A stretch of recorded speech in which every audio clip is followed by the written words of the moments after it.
রাজনীতিতে বাজি অশ্বমেধের ঘোড়াকে কাকেই টাকা লাগানো হচ্ছে তৃণমূল, সিপিএম, কংগ্রেস।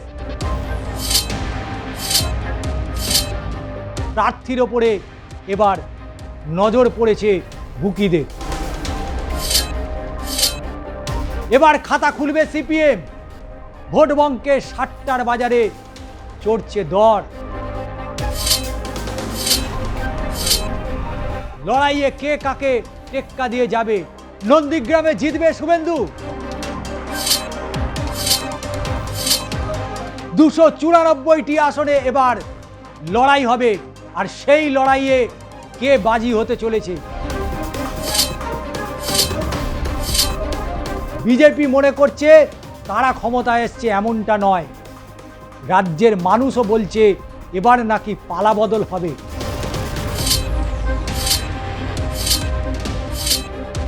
ফুটবল বিশ্বকাপ হোক বা ক্রিকেট বিশ্বকাপ, টি20 হোক বা আইপিএল, বারবার আমরা খবরের কাগজে দেখি যে বেশ কিছু বুকি ধরা পড়েছে।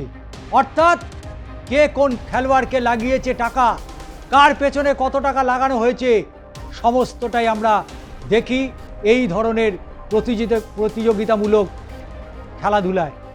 কিন্তু রাজনীতিতে বাজি অশ্বমেধের ঘোড়াকে কাকেই টাকা লাগানো হচ্ছে তৃণমূল, সিপিএম, কংগ্রেস, নাকি প্রার্থীর ওপরে এবার নজর পড়েছে বুকিদের? লড়াইয়ে কে কাকে টেক্কা দিয়ে যাবে? নন্দীগ্রামে জিতবে শুভেন্দু। এবার খাতা খুলবে সিপিএম। ভোট বঙ্কে 60টার বাজারে চড়ছে দর। নন্দীগ্রামে শুভেন্দু অধিকারী এবার জিততে পারবেন তো? ভাঙড়ে ফলাফল কি হবে? অভয়ের মা পানিহাটি মানুষ কি জেতাবে? অর্জুন সিং বামেরা এবার খাতা খুলতে পারবে, নাকি এবারও শূন্য? এ যেন টিভি চ্যানেলে টক শো। ভোটের ফলাফল বেরোতে আর 1 মাসও বাকি নেই। তার আগেই রাজ্যের পরিবর্তন না প্রত্যাবর্তন, তা নিয়েই শহরে একাধিক 60টা বাজারে চলছে দর ওঠানামা। একেবারে গ্রাফ উঠছে নামছে। নন্দীগ্রামে শুভেন্দু অধিকারীকে কে বাজি ধরেছে? সিপিএমের উপরে কারাই বা বাজি ধরল? বঙ্গে 60টা বাজারে চড়ছে দর। ভোট বঙ্গে 60টা বাজারে এবার কিন্তু তাহলে রাজনীতির ময়দানের হিরোদেরকে নিয়ে টানাটানি। ফলাফল কি হবে ভাঙড়ে? শুধু তাই নয়, 294টি আসনে এবার লড়াই হবে, আর সেই লড়াইয়ে কে বাজি হতে চলেছে? কেই বা টেক্কা হবে, কেই বা গোলাম, কে সাহেব? আর তাই নিয়েই বুকিদের এবার মাথা ব্যথার কারণ নয়। বুকিরা এবারে টাকা লাগাচ্ছে, এমনটাই কিন্তু সূত্র মারফত খবর পাওয়া যাচ্ছে। তবে তাতে যেন মনে হচ্ছে শেয়ার বাজারে ট্রেন্ড বদলাচ্ছে। এবার রাজ্যে ক্ষমতায় কে আসছে তার চাইতে লোক বেশি টাকা লাগাচ্ছেন আসন ধরে। যে সমস্ত আসনে হাড্ডাহাড্ডি লড়াই, সেগুলো ঘিরেই চলছে টাকা লাগানোর খেলা। এমনকি এক্ষেত্রে কার জনসভায় কত ভিড় হচ্ছে তার খবরও নিয়মিত রাখছেন তারা। বদলাচ্ছে সিদ্ধান্ত।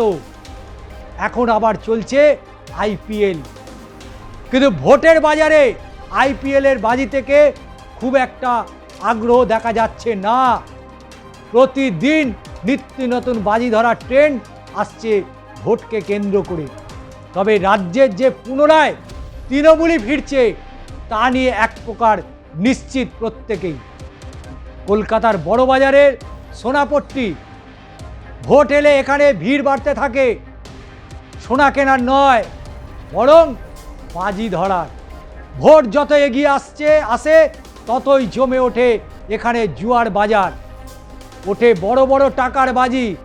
স্থানীয়ভাবে এখানে অনেকেই জানেন 60টার বাজার চলে, কিন্তু তা তো বেআইনি।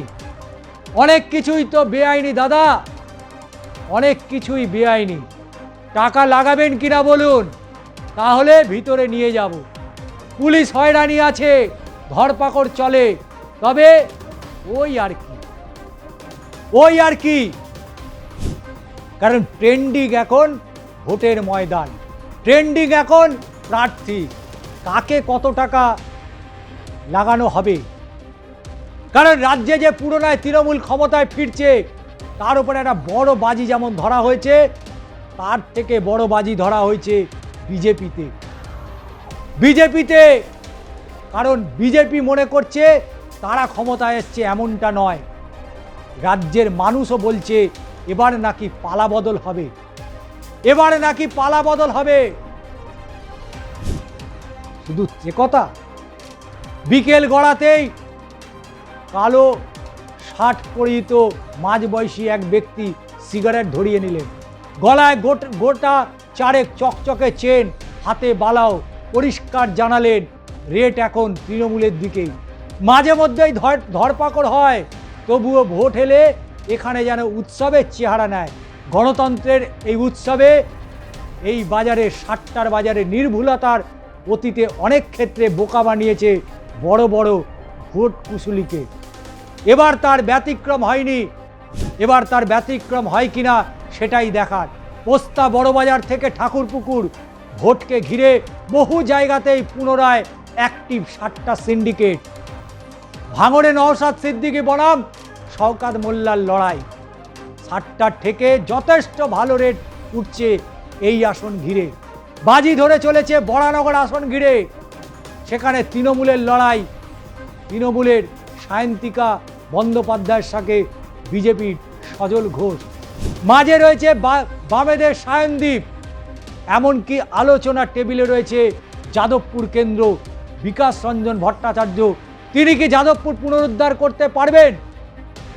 তবে সিন্ডিকেটের এক সদস্য তিনি জানাচ্ছেন অন্তত গোটা 40 আসন রয়েছে যেগুলো ঘিরে টাকা লাগানোর প্রবণতা বেশি, কারণ সেগুলোতে হাড্ডাহাড্ডি লড়াই হবে বলে মনে করছে দমদম উত্তর রাজ্যের মন্ত্রী এবং দীপশিতা।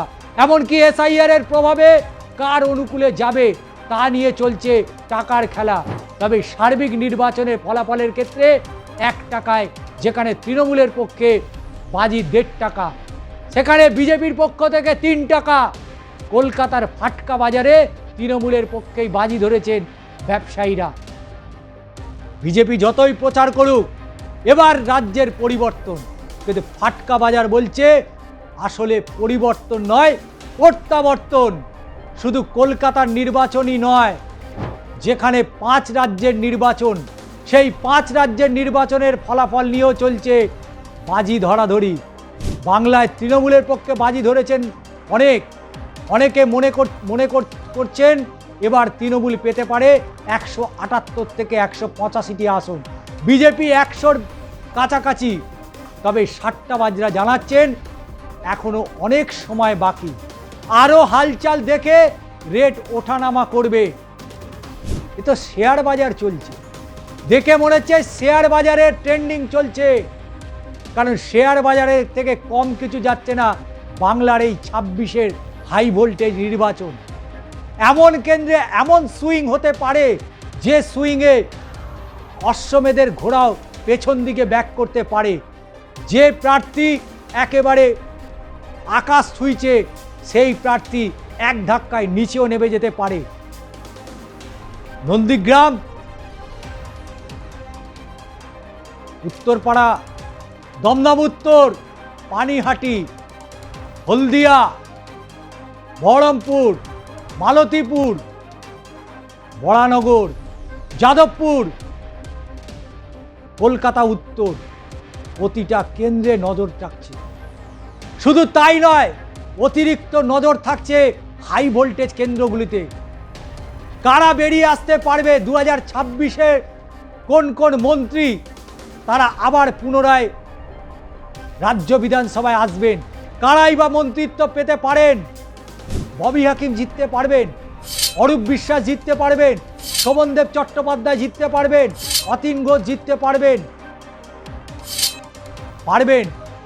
কাজল শেখ হাসান থেকে জিততে পারবেন কি উত্তরপাড়া থেকে মীনাক্ষী মুখোপাধ্যায়কে হারাতে কল্যাণ বন্দ্যোপাধ্যায় ছেলে শ্রীসর্ণ বন্দ্যোপাধ্যায় রাজ্যের গুরুত্বপূর্ণ দপ্তরের মন্ত্রী, একদি হাতে স্বাস্থ্য, এক হাতে অর্থ।